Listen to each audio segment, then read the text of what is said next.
Salut, c'est Pipoy Girl. On se retrouve dans cette nouvelle vidéo pour que je vous montre donc suite à ma précédente vidéo concernant mon portfolio de 2021 pour entrer en première année dans mon école Artefix. Donc je vous montre mon portfolio mais la version digitale cette fois-ci. Donc on est parti. Donc je vais aller plutôt vite par rapport à la précédente vidéo qui du coup faisait plus de 50 minutes il me semble. Donc, comme je vous avais expliqué lors de cette vidéo, il fallait donc pour rentrer en première année, étant donné que j'étais en classe préparatoire pendant un an dans mon école, pour rentrer en première année, il fallait présenter un portfolio au format papier, comme je vous ai montré dans la vidéo précédente, donc avec mon porte-vue et mes dessins originaux dedans, exposés sur des feuilles de papier, et aussi un porte-vue au format digital. Donc, comme je vous avais rapidement dit la dernière fois, j'avais décidé du coup de faire mon portfolio digital avec PowerPoint. Donc là, ce que vous voyez, c'est la version finale, c'est la version PDF. Donc voilà, parce que après, pour garantir le fait que on ait bien notre portfolio avec nous, il fallait qu'on le mette dans le dossier, dans un drive, sur Google Drive, sauf que sur Google Drive, quand on met un PowerPoint dans le drive, s'il est au format PowerPoint, en fait, il arrive très souvent qu'il se modifie parce que la version PowerPoint qui est acceptée par Google Drive est sûrement différente de celle qu'on a sur les ordinateurs. Et sauf que vu que moi je voulais pas du tout que ça modifie ma mise en page parce que ça allait me décaler des titres, mal cadrer des images et tout, enfin ça allait faire un truc tout dégueulasse alors que j'avais passé masse de temps dessus. Du coup j'avais décidé de mettre mon portfolio digital en format PDF après l'avoir fait sur PowerPoint. Donc comme vous pouvez le voir ici depuis le début, ici on a la première diapositive. Donc bon, le seul inconvénient avec les PowerPoint PDF, c'est que du coup on peut pas, enfin en fait on est obligé de descendre les slides. On peut pas faire avec la flèche next comme lorsqu'on est au format PowerPoint. Mais bon, on peut pas tout avoir, donc voilà, au pire c'est pas grave. Donc comme vous voyez par rapport à la précédente vidéo où je vous montrais du coup mon portfolio papier, on a toujours les mêmes thèmes de couleurs, donc avec du blanc et du rose et des différentes calligraphies en fonction des grands titres et des petits titres. Donc voilà, ici j'avais choisi, donc ces thèmes là comme je vous avais dit, ils sont déjà dans PowerPoint et j'avais juste modifié les couleurs, voilà. Là, contrairement à ce que j'avais fait pour mon book papier, ici j'avais fait un sommaire, alors que sur mon book format papier, j'avais pas eu envie parce que ça allait me prendre une grande page en plus et que c'était pas forcément nécessaire étant donné que mon book papier, j'allais le présenter à l'oral. Alors que justement, un book digital, on peut le regarder à tout instant. Et donc, pas forcément avec un contexte, du coup, j'avais rajouté le sommaire comme explication. Donc, c'est les mêmes titres que ce que j'avais noté dans mon book papier, hein, vu que de toute façon, c'est le même contenu, mais c'est juste que c'est présenté différemment et que du coup, je voulais quand même faire une petite vidéo en annexe, en plus, suite à ma principale vidéo sur mon portfolio papier, pour vous montrer ce que donnait du coup mon portfolio digital. Même si lors de ma prestation devant le jury, j'en ai pas eu besoin, étant donné que j'avais amené du coup mon portfolio papier et que j'avais présenté à partir de ça. Voilà, mais les jurys avaient quand même pu regarder mon portfolio digital avant que j'arrive, étant donné qu'il était disponible dans le Google Drive. Voilà. Donc là, comme la dernière fois, on commençait avec l'anatomie et les modèles vivants. Donc ici, toujours noter croquis rapide. Bon là, par exemple, j'avais pas noté le format parce que comme je vous avais dit les fois précédentes, c'était pas des formats, c'était pas des formats clairs vu que c'était sur des pages A3. Donc là, par exemple, vous pourrez voir que j'ai refait un cadre comme j'avais fait quelques fois dans mon carnet. Voilà. Là, on a la prochaine slide, pause au lavis. Donc voilà, avec écrit en plus petit le temps par exemple, parce que donc je l'ai écrit en plus petit, ça c'était un conseil de ma prof, où valait mieux que les titres principaux en gros ils soient en grand et que les petits sous-titres, les petits détails rajoutés genre taille, format, technique, ça soit rajouté en plus petit en dessous pour qu'on voit d'abord le titre en grand qui est le sujet principal, plutôt qu'il y ait toutes les informations en grand et que du coup on s'y perde un peu. Après, en fait, vous avez déjà vu ces dessins, donc je vais passer un peu vite. Bon, là, par exemple, j'avais encadré ce dessin parce que c'était pour donner de la dynamique, comme d'hab, comme la dernière fois. Voilà, là, c'était les visages, donc encore plus grand et là, plus petit. Ici, on a les croquis des mains. Donc en fait le digital, en tout cas les atouts que je trouve au digital, c'est que ça permet de regrouper les sujets plus facilement qu'au format papier où du coup bah, c'est toujours contraint par la taille du dessin, alors que là on peut les modifier. Ici donc bah, les dessins analytiques des crânes. Donc là j'avais mis format A3 parce qu'ils étaient tous les deux sur une page format A3. Là dessin analytique, bah, là j'avais mis des virgules par exemple pour, voilà, pour mettre le titre au milieu. Et donc pour mettre ces dessins donc au format digital, c'est tous des images en fait donc qui sont scannées.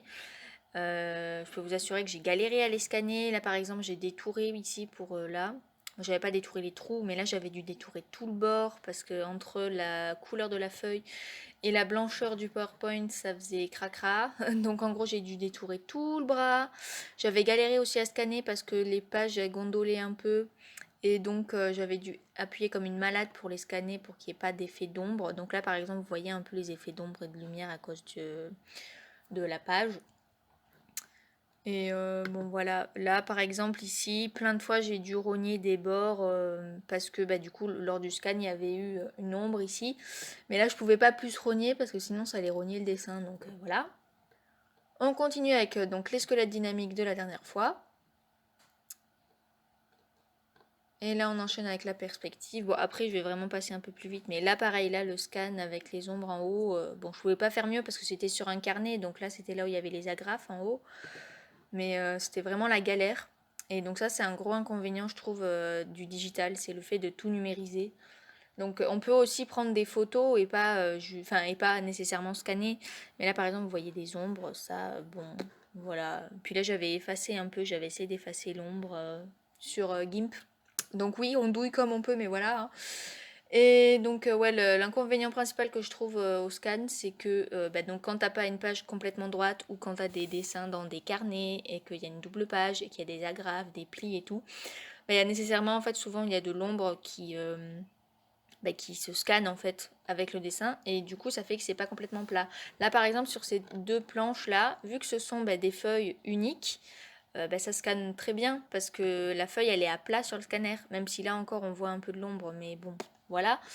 Mais sinon là direct c'est un carnet, là par exemple il y a toute l'ombre ici, enfin j'avais essayé de retravailler ça un peu avec de la gomme sur GIMP là, mais bon voilà quoi, il y a des trucs on peut pas les éviter et c'est vraiment énervant. Et aussi il y a des différentes qualités de scan, genre là on voit que la feuille est plus blanche et là on voit que c'est plus jaune.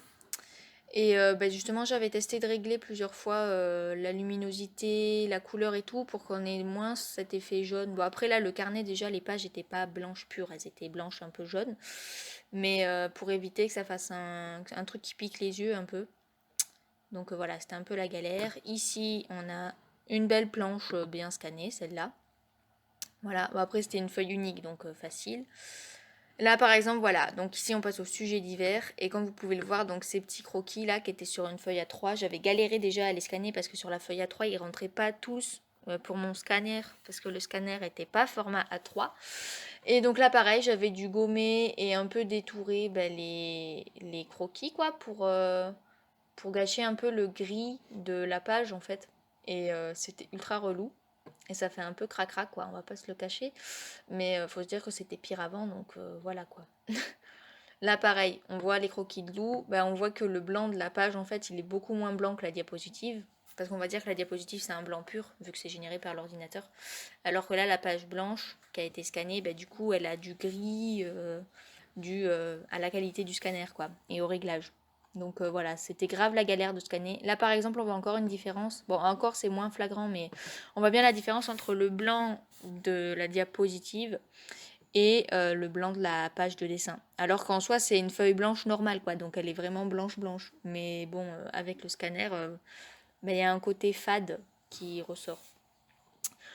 Donc voilà, là pareil, on voit très bien le gris par rapport à la blancheur de la diapo. Voilà. Et donc ça continue toujours pareil, hein. Là on voit un peu des reflets par exemple sur le gris là du crayon 6B. On voit que le crayon, il y a eu des reflets dessus pendant le scanner. Voilà. Bon, ici, là, c'est bien scanné et tout. C'est tout blanc. Mais après, c'est des feuilles uniques. Enfin, sauf là, c'était sur un carnet, mais j'ai pu rogner les trucs comme je pouvais. Et là, par exemple, j'avais gommé encore un peu. Voilà, voilà.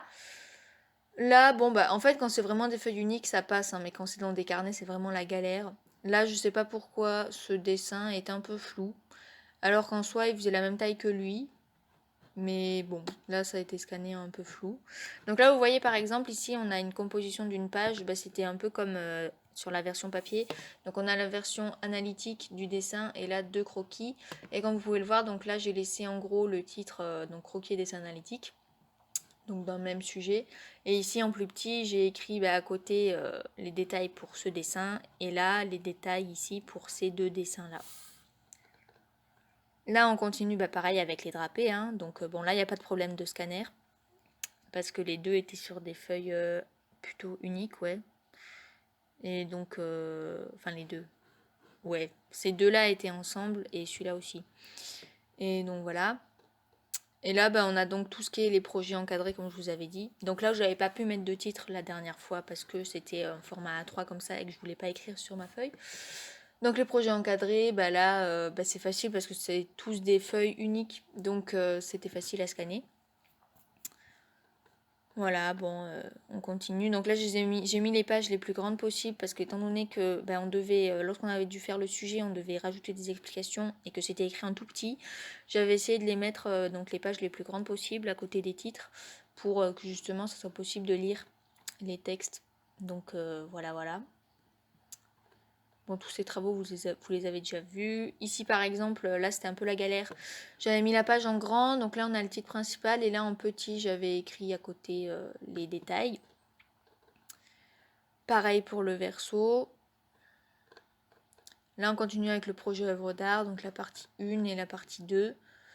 Donc là, vu comment elles sont exposées, là, les planches, bon, ça, vous ne saviez pas, mais j'avais mis donc celle-là d'abord et en dessous celle-là dans les diapositives. Parce que du coup, lors de l'exposition où on avait exposé le projet œuvre d'art à mon école, c'était pareil. Il y avait cette aquarelle qui était présentée au-dessus de donc celle-ci. Voilà. Bon, c'était un détail, mais voilà. Là, par exemple, on peut regarder pour le scanner. Ici, là, tous ces trucs gris dégueux.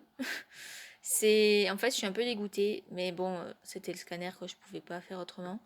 Tous les trucs où ça fait très blanc, bon là c'est normal que ça soit blanc, mais là j'avais mis du gris de l'aquarelle et là tout ça, là tout le sol ici, donc c'est censé être gris aquarellé, sauf que le scanner quand il a scanné, il a cru que c'était du blanc et donc il a mis des bords gris dégueulasses sur les bords parce que justement j'avais fait des ombres ici, mais tout le reste c'est blanc, donc ça fait vraiment très bizarre et pareil ici, là, enfin bon.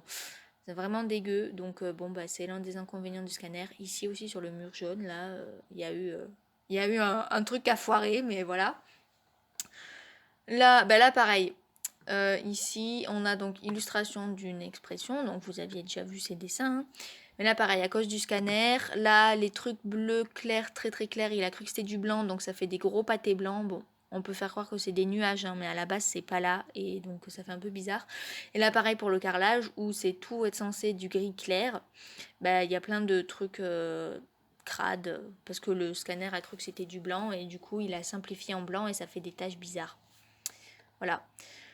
Ici, bon, la fiche du court-métrage, tout va bien, il n'y a pas de problème. La mini BD, tout va bien aussi. Donc là, par exemple, on voyait pas trop bien la forme du dossier informatique sur le format digital. Et donc j'avais donc ici scanné la BD, donc le sujet principal.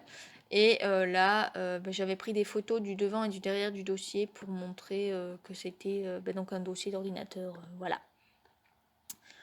Là, on passe au projet personnel. Donc là, je vais regrouper tous les petits portraits.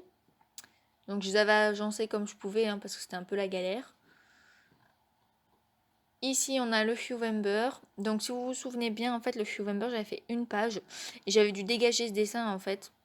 Parce que ma prof m'avait dit que c'était le moins bien de tous. Et que, en fait, l'impression était dégueulasse. Parce que j'étais allée imprimer à un endroit... c'était pas mon imprimante. C'était dans une imprimerie. Et j'avais été choquée parce que les impressions de ces deux dessins étaient plutôt crades. alors que j'y étais allée, j'avais imprimé des trucs pour le dessin, déjà pour mes cours et tout, pour mes projets personnels, il n'y avait eu aucun problème de couleur et tout. Alors que là, ces deux-là, c'était crade. Enfin, encore le orange, ça passait, mais ça faisait plus du orange marron. Mais celui-là, là, ça faisait vraiment du vert fluo dégueulasse. Et du coup, j'avais pas pu le mettre dans mon book. Donc ce dessin est présent sur mon book digital, mais pas sur mon book papier. Ça, c'est un truc que j'aurais dû corriger. Mais sauf que, étant donné que là, vous voyez, ça fait une planche avec 2 dessins, et que les autres après aussi, je me voyais mal juste mettre un dessin tout seul sur un même sujet. Du coup, je l'avais laissé, mais bon. De toute façon, ça n'a pas choqué, étant donné que lors de la présentation face au jury, j'ai présenté avec mon book papier. Voilà. Ici, donc, prochaine planche. Donc là, j'avais regroupé par thème. Donc ici, mes OC pour le November.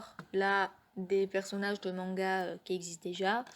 Donc avec les noms des personnages et les références. Et là, les persos de Genshin Impact, quoi. Donc voilà.